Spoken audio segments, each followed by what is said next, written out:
So guys welcome to our channel. एक बार दोबारा स्वागत है कई क्लासेस में। दोस्तों जैसा आपको पता है हमने क्लास 9th की जो हिस्ट्री के एनसीईआरटी का फर्स्ट चैप्टर हमने यहाँ पे कंप्लीट कर लिया था, फ्रेंच रेवोल्यूशन। आज उसी की कंटिन्यूएशन में हम सेकंड चैप्टर यहाँ पे करने वाले हैं, socialism in Europe and the Russian revolution. दोस्तों अगर आपने वो फ्रेंच रेवोल्यूशन नहीं देखा अभी तक चैप्टर, पहले आप उसको देख लीजिए क्योंकि उसी के साथ लिंक करने वाला चैप्टर है ये जितने भी आपके हिस्ट्री के चैप्टर होने वाले हैं सब एक दूसरे से लिंक करने वाले हैं। अगर आपको फर्स्ट चैप्टर अच्छे से आता है तो सेकंड चैप्टर आपको आसानी से समझ आएगा, अगर सेकंड चैप्टर आता है तो थर्ड चैप्टर आपको आसानी से समझ आएगा। तो दोस्तों विदाउट वेस्टिंग एनी टाइम चलिए स्टार्ट करते हैं हम यहाँ पे। देखो दोस्तों चैप्टर का नाम है socialism in Europe and the Russian revolution. क्या चैप्टर का नाम है? Socialism in Europe. सोशलिज्म क्या होता है दोस्तों, पहले ये पता होना चाहिए, और ये रेवोल्यूशन क्या होता है, पहले ये दो चीज़ें समझ आनी चाहिए।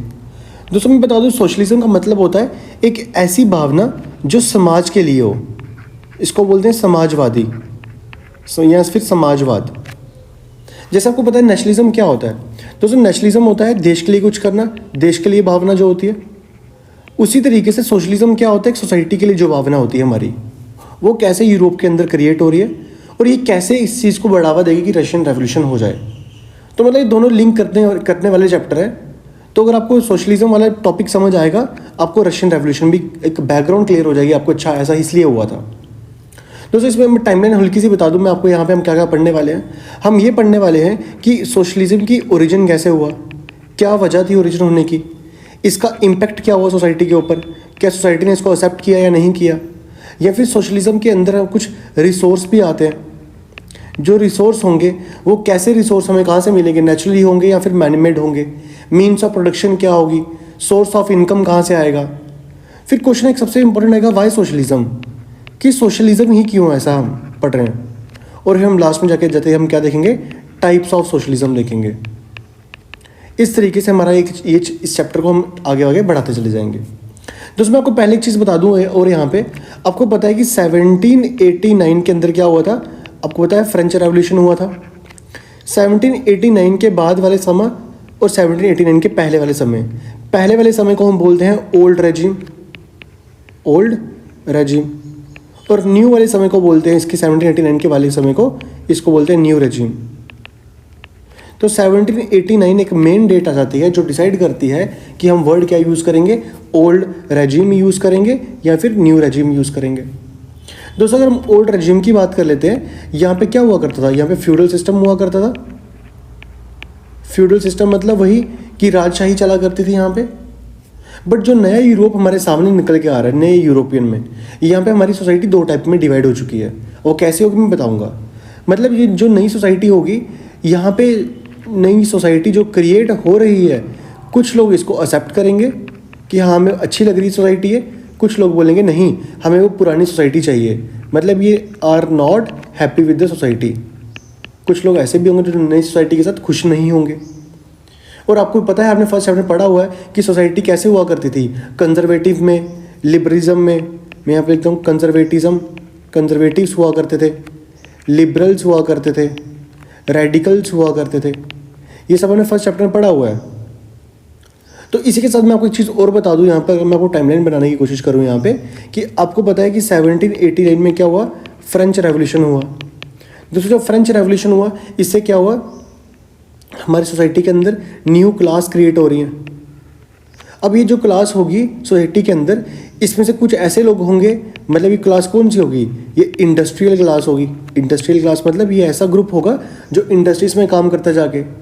और इसी में से कुछ ऐसे लोग होंगे जो क्या करेंगे, जो हैव नॉट्स और हैव्स में डिवाइड हो जाएंगे। अभी क्या चीज़ें होती है समझाता हूँ। अब देखो जब भी इंडस्ट्रीज बनती है, अब इंडस्ट्री के अंदर क्या होगा, लोग काम करने जाएंगे, वर्कर काम करेंगे। अब जब वर्कर काम करेंगे उसमें से कुछ ऐसे वर्कर होंगे जो थोड़े अमीर हो जाएंगे, कुछ ऐसे होंगे जो वहीं के वहीं रह जाएंगे। जो थोड़े अमीर हो जाएंगे मतलब उनके पास अब सब कुछ होगा लेने के लिए, तो इसलिए वर्ड यूज़ करते हैं हम हैव्स, कि सबके सब कुछ है उनके पास। एक होते हैं हैव नॉट्स, जिनके पास अभी इतने रिसोर्स नहीं है कि वो फुलफिलमेंट कर पाए अपने नीड्स को। तो सोसाइटी क्या हो रहा है यहाँ पे देखो, दो हिस्सों में डिवाइड हो रही है अपने आप ही, कि एक हैव्स में एक हैव नॉट में। अब ये जो हैव नॉट वाले हैं ये सोशलिज्म की भावना क्रिएट करेंगे ताकि इनका जो स्टेटस है वो भी हैव्स के बराबर पहुंच जाए।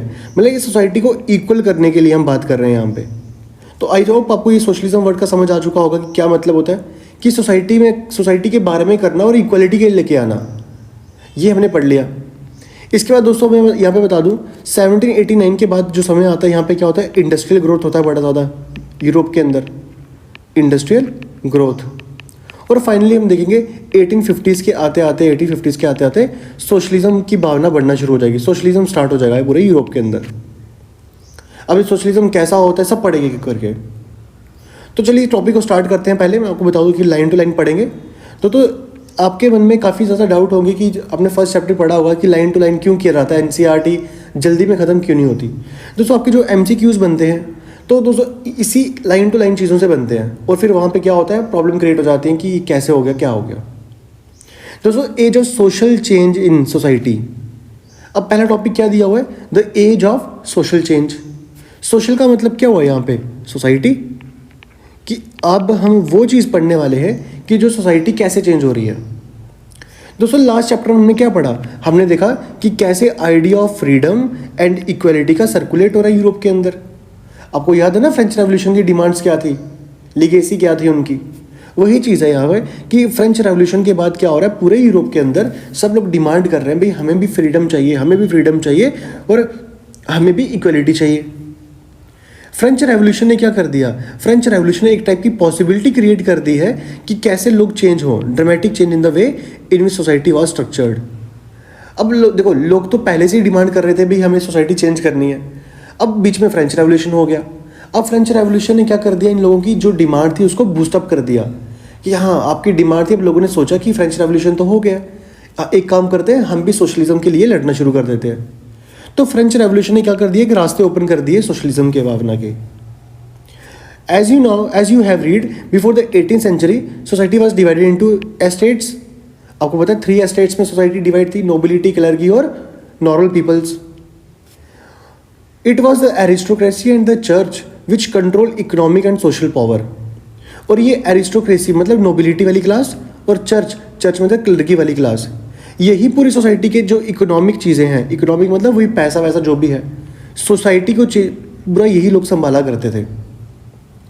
तो ये समझ आ गया हमें थोड़ा सा कि जो फर्स्ट एस्टेट हुआ करती थी और जो सेकंड एस्टेट हुआ करती थी यही सोसाइटी को संभाला करती थी। बट अचानक से जब रेवोल्यूशन हुआ कुछ चेंजेस आई। अब वो चेंजेस क्या है देखते हैं। कहते हैं चेंजेस यहाँ पे ये आई, in many parts of the world including the Europe and Asia new ideas about individual rights who control society began to discussed. अब जैसे ही रेवोल्यूशन हुआ पूरे यूरोप के अंदर एक नई भावना क्रिएट हो रही है, वो भावना है अपने अपने हक के लिए लड़ना, अपने अपने इंडिविजुअल राइट्स के लिए ये भावना डिस्कस की जा रही है हर जगह पे। अब जैसे आपको पता आज के समय में क्या होता है, हमारे पास फंडामेंटल राइट्स होते हैं, ये इंडिविजुअल राइट्स होते हैं, जैसे राइट टू वोट हो गया, ये भी इस तरीके के जो राइट्स है इसके बारे में डिस्कस करना शुरू कर दिया हर जगह पे। और इंडिया की बात करें, राजा राम मोहन राय, डिरोजियो। अब ये दोस्तों डिरोजियो कौन थे, ये वही थे जिन्होंने यंग बंगाल मूवमेंट के बीच में पार्टिसिपेट किया था। आपको नहीं पता यंग बंगाल मूवमेंट तो आप छोड़ सकते हो इसको। तो ये भी कुछ ऐसे लोग थे जिन्होंने क्या किया, talked of the significance of the French revolution and many other debate the ideas of post revolutionary Europe. और ये राजा राम मोहन राय हो गया, डिरोजियो हो गए, ये सब वही लोग हैं जिन्होंने फ्रेंच रेवोल्यूशन को डिस्कस किया हमारे इंडिया में भी कि हाँ ये अच्छा हो रहा है या बुरा हो रहा है, इस तरीके में इन्होंने डिस्कस किया जा रहा है और काफ़ी डिबेट की जा रही है रेवोल्यूशन के बाद। और जो डेवलपमेंट हो रही है कॉलोनीज़ के, इसके बदले में क्या हो रहा है, सोसाइटी चेंज हो रही है पूरी। अभी तक हमने क्या पढ़ा, अभी तक हमने पढ़ा कि कैसे एक सोसाइटी के अंदर जब फ्रेंच रेवोल्यूशन हुआ, लोग पहले से चाहते थे कि हमें क्या सोसाइटी को चेंज करना है, बट फ्रेंच रेवोल्यूशन की होने से उनको एक छोटा सा बूस्टअप मिल गया। और वो बूस्टअप ऐसा मिला कि इन्होंने सोसाइटी चेंज करने की ठान ली। और वो सोसाइटी कैसे चेंज हुई, वो हमने देखा कि एरिस्टोक्रेसी और चर्च जो थी यही सोसाइटी को कंट्रोल किया करती थी। सोशल पावर हो गया, इकोनॉमिक पावर्स हो गया, यही संभाला करती थी। बट रेवोल्यूशन के बाद कुछ चेंज आई बड़ी ज़्यादा। वो चेंजेस कैसे आई वो अभी हमें पढ़ना है। आई होप इतना क्लियर हो गया होगा आपको। अब यहाँ पे देखो, कहते हैं not everyone in Europe however wanted to complete transformation of society. पूरे यूरोप के सारे लोग नहीं चाहते थे कि पूरा चेंजेस आए हमारे सोसाइटी के अंदर। ये वो चीज़ लिखा हुआ है। एक एमसीक्यू यहाँ से क्रिएट हो सकता है आपका कि क्या यूरोप के सारे लोग चाहते थे कि सोसाइटी चेंज हो? नहीं, सारे लोग नहीं चाहते, not everyone. Responses varied from those who accepted that some change was necessary but wished for a gradual change, to those who wanted to restructure society radically. Some were conservatives, other were liberals and other were radicals. अब देखो क्या लिखा हुआ है। कुछ ऐसे लोग हुआ करते थे सोसाइटी के अंदर, जो ये लोग चाहते थे कि भाई सोसाइटी तो चेंज हो बट ग्रेजुअल नहीं हो, मतलब ग्रेजुअल शिफ्ट हो, धीरे धीरे होनी चाहिए सोसाइटी चेंज। बट कुछ लोग ऐसे भी थे जो बोलते थे सडनली चेंज आना चाहिए। मतलब हमारी सोसाइटी क्या हो चुका था, डिवाइड हो चुकी थी किस ग्रुप में, कुछ कंजर्वेटिव्स में, कुछ लिबरल्स में और कुछ रेडिकल्स में। इन 3-4 ग्रुप्स में जो थी सोसाइटी हमारी डिवाइड हो चुकी थी। इन टर्म्स का मतलब क्या होता है ये पढ़ेंगे। What separate these strands of politics and what linked them together? We must remember that these terms do not mean the same thing in all the context or at all the time. कहता हम इस topic chapter के अंदर पढ़ने वाले हैं इन तीनों जो ये कंजर्वेटिव, लिबरल्स या फिर रेडिकल्स हैं, इनका मतलब क्या है, कैसे ये लिंक करते हैं आपस में, क्या इनका आपस में कोई रिलेशन है आपस में, वो चीज़ें भी हम पढ़ेंगे इस चैप्टर में। पढ़ते हैं। सबसे पहले हमने एक टॉपिक छोटा सा और दिया हुआ है यहाँ पे। We will look briefly at some of the important political traditions of the 19th century and see how they influence change. हम देखने वाले हैं कि 19th सेंचुरी में क्या हुआ। 19th सेंचुरी का मतलब क्या होता है, 1800 से लेके 1900 का समय। हम ये देखेंगे कि ये 19th सेंचुरी के अंदर क्या हो रहा है, कैसे पॉलिटिक्स चेंज हो रही है। पॉलिटिक्स मतलब वो राजशाही गद्दी, वो जो लीडर है वो कैसे चेंजेस आ रही हैं। और ये जब चेंज हो रहा है लीडर, और लीडर चेंज होने के बाद सोसाइटी में क्या चेंज आ रही हैं वो भी हम देखेंगे। इसके बाद कुछ हम अटेम्प्ट देखेंगे कि कैसे लोगों ने क्या किया, ट्रांसफॉर्मेशन करने की कोशिश की थी सोसाइटी को, ये भी देखेंगे। हम इस चैप्टर में ये भी देखने वाले हैं रेवोल्यूशन कैसे हुआ रशिया के अंदर, और सोशलिज्म कैसे इंपॉर्टेंट क्या बन गया। सोशलिज्म एक ऐसा इंपॉर्टेंट एंड पावरफुल आइडिया बन गया जो सोसाइटी को शेप देगा। तो ये अभी टॉपिक में हमने कंप्लीट करना है। तो दोस्तों आई होप इतना आपको क्लियर हो चुका होगा। अभी तक हमने जस्ट एक इंट्रोडक्शन कंप्लीट किया है यहाँ पे। अब दोस्तों मेन टॉपिक आता है हमारा लिबरल्स, रेडिकल्स एंड कंजर्वेटिव्स। अब ये क्या चीज़ें होती हैं दोस्तों, आप यहाँ पे देख सकते हो। अभी हमने वर्ड पढ़ा कि सोसाइटी जो थी वो कुछ कंजर्वेटिव हुआ करते थे, कुछ लिबरल्स हुआ करते थे और कुछ रेडिकल्स हुआ करते थे। अब इन्हीं का हमने यहाँ पे मीनिंग समझना है एक करके, और ये काफ़ी इंपॉर्टेंट पार्ट है, इसका डिफरेंस पेपर में आता है। देखो दोस्तों, एक ग्रुप ऐसा था सोसाइटी में which look to change society, वो बोलता है, उनको लिबरल्स बोलते हैं। मतलब लिबरल्स क्या हो गया, जो सोसाइटी में चेंज चाहते हैं। Liberal want a nation which tolerate all religions. Liberal चाहते हैं कि वो रिलीजियस कोई भी हो आपका सोसाइटी के अंदर, सबको एक्सेप्ट करना है। We should remember that at this time European state usually discriminate in the name of the one religion. अगर हम ये समय की बात करें, ये समय वो समय था जब यूरोप के अंदर रिलीजन हुआ करता था, उस बेसिस पे डिस्क्रिमिनेशन हुआ करती थी। मतलब रिलीजियस डिस्क्रिमिनेशन चला करती थी। मैं यहाँ पे लिख देता हूँ डिस्क्रिमिनेशन। मतलब लिबरल्स कौन लोग हैं, लिबरल्स वो लोग हैं जो चाहते हैं सोसाइटी के अंदर चेंज आए। लिबरल वो लोग हैं जो चाहते हैं ये जो डिस्क्रिमिनेशन चलती आ रही है इसको ख़त्म किया जाए। लिबरल वो लोग होते हैं, लिबरल जो चाहते हैं क्या हो, एक सेकुलर स्टेट बने, सेकुलर स्टेट हो। और कैसी स्टेट हो, जैसे नेपोलियन ने किया था स्टेट को। ये ऐसे चेंज आते हैं लिबरल्स। तो ये आप साइड साइड पे लिख सकते हो कि लिबरल्स वो लोग होते हैं जो सेकुलर स्टेट चाहते हैं। कैसी स्टेट, जैसी नेपोलियन ने बनाई थी वैसी स्टेट चाहते हैं। और another, Britain favour the church of England, Austria and Spain favour the Catholic church. अब ये क्या लिखा हुआ है समझते हैं ध्यान से। दोस्तों मैं आपको बता दूं, जो चर्च थी इंग्लैंड के अंदर, जो इंग्लैंड के अंदर चर्च हुआ करती थी, वो चर्च दो टाइप की हुआ करती थी। एक हुआ करती थी प्रोटेस्टेंट चर्च, प्रोटेस्टेंट। एक हुआ करती थी कैथोलिक चर्च। ठीक है, चर्च दो टाइप की हुआ करती थी, एक थी प्रोटेस्टेंट चर्च, एक थी कैथोलिक चर्च। और यहाँ पे किस चर्च की बात कर रहा है, ये बात कर रहा है कैथोलिक चर्च की बात कर रहा है। Liberals also oppose the uncontrolled power of the dynastic rulers. जो लिबरल थे, लिबरल किसके खिलाफ थे? लिबरल इसके खिलाफ थे कि वहाँ के जो राजा हैं, डायनेस्टिक रूलर्स हैं, मतलब राजा हो गए या फिर कोई भी बड़ा बड़ा किंग हो गया, उसको हमने क्या कर दिया हुआ है, अनकंट्रोल्ड पावर दी हुई है, मतलब अनलिमिटेड पावर है उसके पास। लिबरल इसके भी खिलाफ थे। लिबरल्स ये चाहते थे कि भाई उनके पास पूरी पावर नहीं होनी चाहिए, पावर थोड़ी कम होनी चाहिए। लिबरल्स ये भी लोग थे जो चाहते थे कि rights of individual against government होनी चाहिए। अब जैसे आज के टाइम पे होता है ना, फंडामेंटल राइट्स होते हैं हमारे, गवर्नमेंट भी बीच में कुछ नहीं कर सकती फंडामेंटल राइट्स को।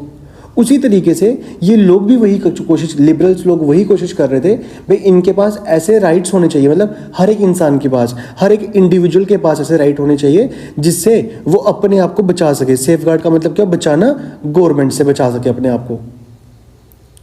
They also argue for a representative elected parliament government subjected to laws interpreted by well-trained judiciary that was independent of ruler and officials. Liberals वो लोग थे जो आर्ग्यूमेंट कर रहे थे रिप्रेजेंटेशन के लिए। अब रिप्रेजेंटेशन क्या होता है? रिप्रेजेंटेशन मतलब इनका जो लीडर चूज किया जाएगा वो इनके द्वारा चूज किया जाना चाहिए, इलेक्शंस के द्वारा। इलेक्टेड पार्लियामेंट्री गवर्नमेंट होनी चाहिए। और बोल रहा है कि जो भी लॉज होने चाहिए वो वेल ट्रेंड जुडिशरी देखेगी उसको। जुडिशरी पता क्या होता है आपको? जुडिशरी होता है जो ये हमारे सुप्रीम कोर्ट, हाई कोर्ट, ये सब चीज़ें होती है, सुप्रीम जुडिशरी होती है। तो ये बोला जा रहा है कि जुडिशरी बिल्कुल इंडिपेंडेंट होनी चाहिए, उस पर किसी का दबाव नहीं होना चाहिए, और वो क्या करेगी?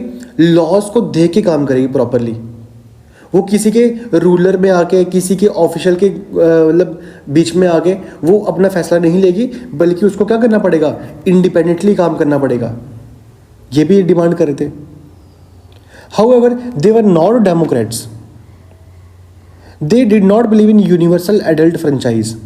बट एक प्रॉब्लम थी लिबरल्स के साथ। लिबरल वो लोग हैं जो डेमोक्रेसी नहीं चाहते। देखो यहाँ पे आपको लग रहा होगा कि डेमोक्रेसी, इलेक्टेड पार्लियामेंट का मतलब डेमोक्रेसी ही होता है। हाँ, डेमोक्रेसी होता है, बट डेमोक्रेसी के अंदर क्या होता है? राइट टू वोट, वोट का अधिकार भी होना चाहिए। बट लिबरल्स वोट का अधिकार नहीं मांग रहे थे, तो इसलिए वर्ड यूज किया हुआ, they were not democrats, they did not believe in universal adult franchise. और यूनिवर्सल एडल्ट फ्रेंचाइज का मतलब क्या होता है? इसका मतलब होता है राइट टू वोट। ये इसके वोट के बिलीव ही नहीं करते थे कि वोट भी हमें देना है या कुछ करना है। That is the right of every citizen to vote. Universal adult franchise का मतलब क्या होता है? Right to vote. इनको लगता था ऐसे लोग जिनके पास प्रॉपर्टी है, जिनके पास अपनी प्रॉपर्टी है, शुड हैव टू वोट, उन्हीं को वोट का अधिकार देना चाहिए। और बोलते थे कि वुमेन के पास भी वोट का अधिकार नहीं होना चाहिए। यहाँ पे वर्ड याद रखना कि ये वुमेन के वोट के अधिकार के खिलाफ थे। हमने क्या पढ़ा? लिबरल्स कौन हुआ करते थे?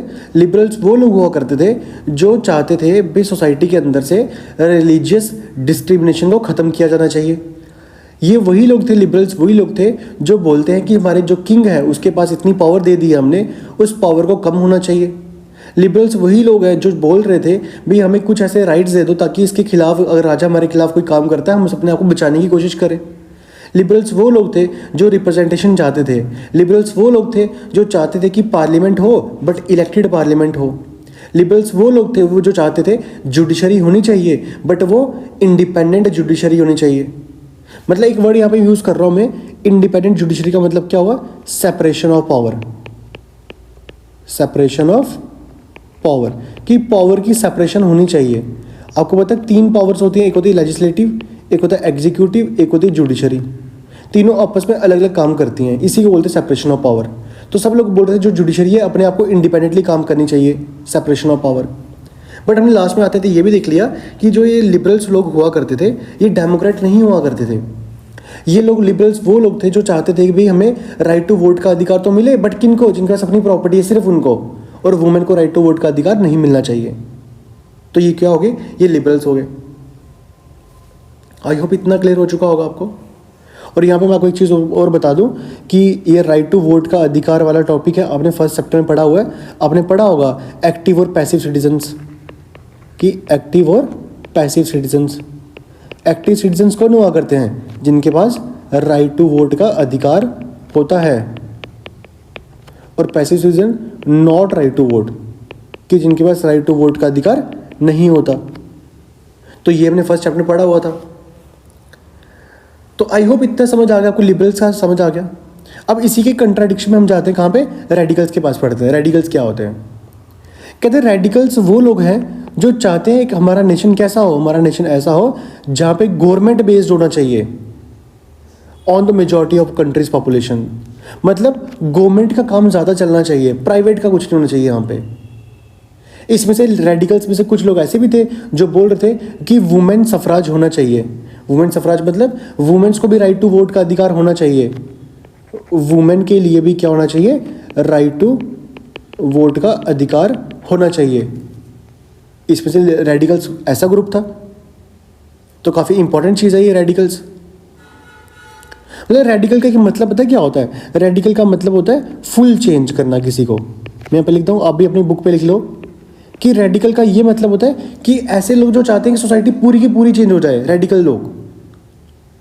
तो इस तरीके से लोग होते हैं। Unlike liberals they oppose the privileges of great land and wealthy factory owners. जैसे लिबरल्स हुआ करते थे ना, लिबरल्स किसी चीज़ को अपोज नहीं कर रहे थे, वो बोल रहे थे राइट टू वोट का अधिकार मिलना चाहिए। अब राइट टू वोट का अधिकार किसको मिलता है? आपको याद होगा एक्टिव सिटीजन्स के अंदर, जिसके पास राइट प्रॉपर्टी होती है अपनी, उसी को राइट टू वोट का अधिकार मिलता है। अब प्रॉपर्टी किसके पास होती है अपनी? जो थोड़ा रिच पर्सन होता है। मतलब राइट टू वोट का अधिकार उसको मिला हुआ जो अमीर लोग हैं। बट यहाँ पे जो रेडिकल लोग हैं ये क्या बोल रहे हैं? ये बोल रहे हैं वो जो प्रिविलेजेस आप प्रोवाइड करते हो किसको, बड़े बड़े लैंड ऑनर्स को, वेल्दी फैक्ट्री ऑनर्स को, उसको खत्म होना चाहिए। प्रिविलेजेस का मतलब क्या होगा? वो जो छूट दी जाती है उनको कुछ कुछ चीज़ों के लिए, उनको छूट दे दी जाती है कि अच्छा आप उसके बेटे हो, चलो ठीक है आप ये टैक्स पे नहीं करोगे, आप इतना टैक्स पे कर दो, थोड़ा कम कर दो। तो रेडिकल्स वो लोग थे जो इस चीज़ को अपोज कर रहे थे कि भाई देखो ये सिस्टम नहीं होना चाहिए, अगर सब एक जैसे हैं तो सब एक जैसे ही होने चाहिए। They were not against exist of private property but is a concentration of property in the hands of the few. Radicals वो लोग थे जो प्राइवेट प्रॉपर्टी के खिलाफ नहीं थे। हाँ, खिलाफ किस चीज़ के लिए थे? बट ये बोल रहे थे जो प्राइवेट प्रॉपर्टी होती है वो सिर्फ कुछ के हाथ में नहीं होनी चाहिए। अगर प्राइवेट प्रॉपर्टी है उसको इक्वली डिस्ट्रीब्यूट होना चाहिए हर जगह में। समझते हैं इसको छोटी सी एग्जाम्पल के साथ। अब सपोज करो आज की बात कर लेते हैं, हमारे अंबानी कितनी प्रॉपर्टी, प्राइवेट प्रॉपर्टी पर्सन है, और यहाँ पे गवर्नमेंट है हमारी। देखो गवर्नमेंट हमारे ऊपर रूल करती जा रही है, अच्छी बात है। तो यही तो रेडिकल चाहते थे कि गवर्नमेंट बेस्ड सोसाइटी होनी चाहिए। बट ये रेडिकल ये भी लोग बोल रहे हैं कि कहते हैं अगर ये प्राइवेट प्रॉपर्टी जो किसी एक के हाथ में, ये एक के हाथ में नहीं होनी चाहिए, ये इसका जो प्रॉपर्टी सब जितने भी लोग हैं दुनिया इंडिया में सबको इक्वली डिस्ट्रीब्यूशन होना चाहिए रिसोर्स का। ऐसा ना रिसोर्स किसी एक के हाथ में चले जाएगा, फिर वो तो एक्सप्लॉइट करेगा चीज़ों को। तो रेडिकल्स वो लोग हैं जो चाहते हैं कि जो रिसोर्स की कंसंट्रेशन होनी चाहिए वो किसी के एक हाथ में नहीं होनी चाहिए, वो बल्कि सबके हाथ में इक्वली होनी चाहिए। तो हमने देख लिया, लिबरल्स भी देख लिया, रेडिकल्स भी देख लिया, और फाइनली हम आते हैं कंजर्वेटिव्स पे। कंजर्वेटिव दोस्तों कौन लोग होते हैं? कंजर्वेटिव वो लोग जो होते हैं जो चाहते हैं कि कोई चेंज ना आए, नो चेंज। अगर चेंज आनी भी देखते हैं क्या होता है। कहते हैं कंजर्वेटिव हमेशा रेडिकल्स और लिबरल्स के अपोज में खड़े होते थे, क्योंकि लिबरल्स और रेडिकल क्या चाहते थे? ये बोलते थे क्या होना चाहिए, वांट चेंजेस, ये चेंजेस चाहते थे, बट कंजर्वेटिव नहीं चाहते। After the French Revolution, however, even conservatives have opened their minds to need for change. But कहते हैं जैसे फ्रेंच रेवोल्यूशन हुआ ना, कंजर्वेटिव्स में कौन लोग आ जाएंगे? वही किंग के अपने रिलेटिव्स आ जाएंगे जो चेंज नहीं चाहते। वो चाहते हैं कि अगर वो किंग बना हुआ है वो किंग बना रहे। तो कहते हैं फ्रेंच रेवोल्यूशन के बाद क्या हुआ, इवन कंजर्वेटिव्स ने भी अपने माइंड को ओपन किया और इन्होंने सोचा भी नहीं हमें सोसाइटी के अंदर थोड़ी सी चेंज तो लानी चाहिए, ताकि लोग ये ना सोचे कि कंजर्वेटिव जो होते हैं चेंज नहीं लेके आते। अर्लियर 18th सेंचुरी में क्या होता था, conservatives had been generally opposed to the idea of change. But 18th century से पहले, वही 1789 से पहले वाला समय, तो ये फुल ऑर्थोडॉक्स हुआ करता। मैं यहाँ पे लिखता हूँ, अगर मैं वर्ड यूज़ करता हूँ ओल्ड रेजिम, क्या इस वर्ड से आप कंफ्यूज नहीं होना चाहिए आप? ओल्ड रेजिम मतलब 1789 से पहले वाला समय, और 1789 के बाद आगे वाले समय को हम क्या बोलते हैं? न्यू रेजिम बोलते हैं। कहते हैं अगर हम ओल्ड रेजिम की बात करें, कंजर्वेटिव्स हुआ करते थे बड़े ज़्यादा। कंजर्वेटिव जो हुआ करते थे ये ऑर्थोडॉक्स हुआ करते थे। ऑर्थोडॉक्स मतलब जो चाहते हैं चेंजेस बिल्कुल भी ना हो। बट इसके बाद जो कंजर्वेटिव्स आए ये थोड़ी बहुत क्या करना शुरू कर रहे हैं, चेंजेस लेके आ रहे हैं हल्की हल्की। बाय द 19th सेंचुरी का मतलब क्या हुआ, 1800 से लेके 1900 का समय। 19th सेंचुरी में क्या हुआ, इन्होंने कुछ ऐसी जो चेंजेस थी उसको भी एक्सेप्ट कर लिया जो कि पास्ट में ये एक्सेप्ट नहीं करना चाहते थे। जैसे was inevitable but believed that the past had to be respected and change had to be brought about the थोड़ा स्लो प्रोसेस। वही लिखा हुआ है कि जो कंजर्वेटिव्स हुआ करते थे ये धीरे धीरे धीरे धीरे क्या कर रहे हैं, अब ये भी चेंज करने की कोशिश कर रहे हैं ताकि इनको भी सोसाइटी के अंदर रिकॉग्नाइजेशन मिलता रहे, लोग इनको भी जानते रहें कि हाँ ये भी कुछ काम कर रहे हैं। आई होप तीनों का डिफरेंस समझ आ गया आपको, लिबरल्स क्या होते हैं, रेडिकल्स क्या होते हैं और कंजर्वेटिव्स क्या होते हैं। कहते हैं ये डिफरेंट आइडियाज क्रिएट हो रहे हैं हमारी सोसाइटी के अंदर। अब जब एक सोसाइटी के अंदर ये 3-4 आइडियाज क्रिएट हो जाएंगे तो क्या होगा, क्लैश तो बनेगा ना, बिल्कुल लड़ाई झगड़ा तो होगा। और फ्रेंच रेवोल्यूशन के बाद ऐसा ही चल रहा है पूरी फ्रांस के अंदर। बहुत से ऐसे अटेम्प्ट किए गए revolution and national transformation in the 19th century. बहुत से ऐसे काम किया गया ताकि ये जो हमारा फ्रांस के अंदर जो लिमिट है, जो पोटेंशियल है ये पॉलिटिकल टेंडेंसीज का, मतलब ये मैं एग्जांपल के तौर पे समझा दूं मैं आपको इस लाइन का क्या मतलब है। मतलब फ्रेंच रेवोल्यूशन के बाद भी क्या हो रहा है, हमारी सोसाइटी के अंदर प्रॉब्लम्स क्रिएट हो रही हैं। वो क्यों हो रही है, क्योंकि सोसाइटी हमारी डिवाइड हो चुकी है लिबरल्स, रेडिकल्स, कंजर्वेटिव्स में। जब सोसाइटी हमारी 3 ग्रुप्स में डिवाइड हो चुकी है तो सोसाइटी के अंदर क्लैशेस भी होंगे, एक बोलेगा ये होना चाहिए, दूसरा बोलेगा ये होना चाहिए। और पूरा ये देखा पूरे 19th सेंचुरी के अंदर अंदर ये सब चलता जा रहा है। आई होप इतना क्लियर हो गया आपको जो भी चीज़ें पढ़ी अभी तक हमने, ठीक है दोस्तों। आगे वाला टॉपिक है industrial society and social change. इसको दोस्तों आने वाले लेक्चर में हम कंप्लीट कर लेंगे नेक्स्ट क्लास में। पहले फिलहाल जो मैंने आपको एक लेक्चर पढ़ाया इसके बारे में आपको अच्छे से स्टडी होना चाहिए पूरा, जो भी हमने चीज़ें पढ़ी हैं डिटेल में। इसके अंदर से MCQ भी आपके निकल सकते हैं, छोटे छोटे MCQs। जहाँ जहाँ MCQs थोड़ा बनेगा कि हाँ यहाँ से क्वेश्चन आ सकता है, मैं वहाँ पे मार्क कर दूंगा, आप उसको मार्क कर लो अपनी बुक पे। दोस्तों ये जो भी मैं पढ़ा रहा हूँ ये CBSE के लिए भी है उतना ही इंपॉर्टेंट जितना ही स्टेट बोर्ड्स के लिए इंपॉर्टेंट है, क्योंकि आजकल आपको पता है हर एग्जाम जो होता है वो CBSE पैटर्न हो चुका है। और CBSE पैटर्न में मोस्ट ऑफ द क्वेश्चंस क्या होते हैं, MCQ होते हैं, और बच्चे MCQ ही गलत करके आते हैं। तो कोशिश ये रहनी चाहिए हमारी कि MCQ गलत ना हो। देखो क्वेश्चन तो आप बना ही लोगे कोई ना कोई तरीके से करके, नॉलेज पढ़ी, चैप्टर पढ़ा है तो आपको समझ होगी। बट अगर आपको MCQ गलत होगे वो सीधा सीधा आपको बिल्कुल आपके ये समझ आएगा कि आपने चैप्टर को अच्छे से रीड नहीं किया था। इसलिए डेली चैप्टर को रीड करते जाओ, रिवाइज करते जाओ। सो दोस्तों मिलते हैं आपसे अगली वीडियो में एक प्रोडक्टिव क्लास के साथ। तब तक के लिए देखते रहिए काई क्लासेस।